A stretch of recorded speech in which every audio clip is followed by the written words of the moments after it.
पंचतंत्र की कहानी गाय और शेर, the lion and the cow story in Hindi. एक पहाड़ी के नीचे रामगढ़ नाम का एक गांव था।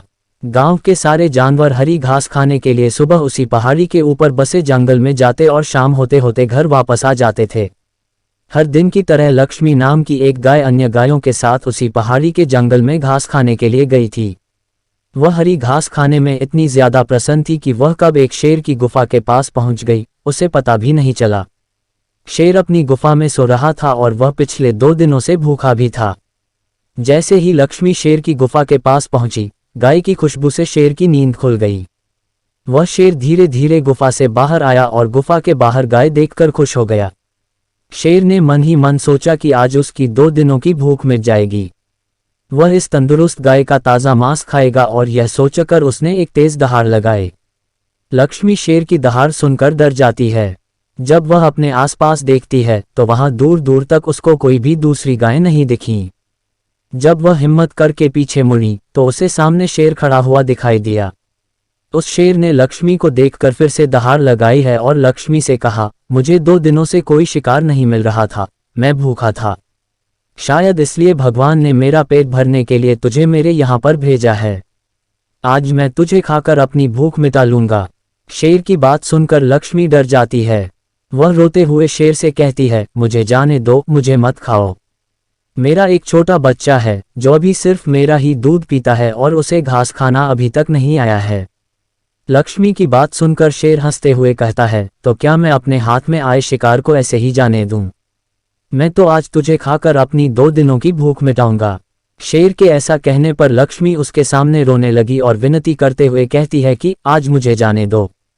मैं आज अपने बछड़े को आखिरी बार दूध पिला दूंगी और उसे बहुत सारा प्यारा करके कल सुबह होते ही तुम्हारे पास आ जाऊंगी। फिर तुम मुझे खा लेना और अपना भूखा पेट भर लेना।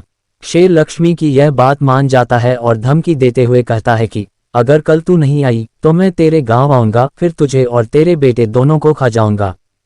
लक्ष्मी शेर की यह बात सुनकर खुश हो जाती है और शेर को अपना वचन देकर गांव वापस चली जाती है।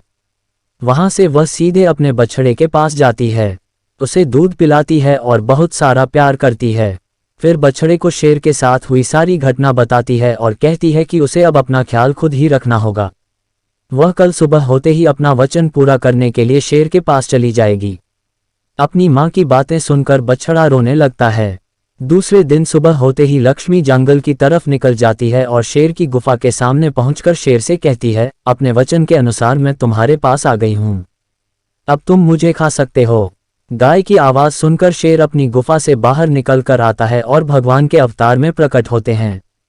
वह लक्ष्मी से कहते हैं, मैं तो बस तुम्हारी परीक्षा ले रहा था। तुम अपने वचन की पक्की हो, मैं इससे बहुत प्रसन्न हुआ। तुम अब अपने घर और बछड़े के पास वापस जा सकती हो। इसके बाद वे उस गाय को गौ माता होने का वरदान भी देते हैं और उसी दिन के बाद से सभी गायों को गौ माता कहना शुरू कर देते हैं। कहानी से सीख, हमें जान की बाजी लगाते हुए भी अपने दिए हुए वचन को पूरा करना चाहिए।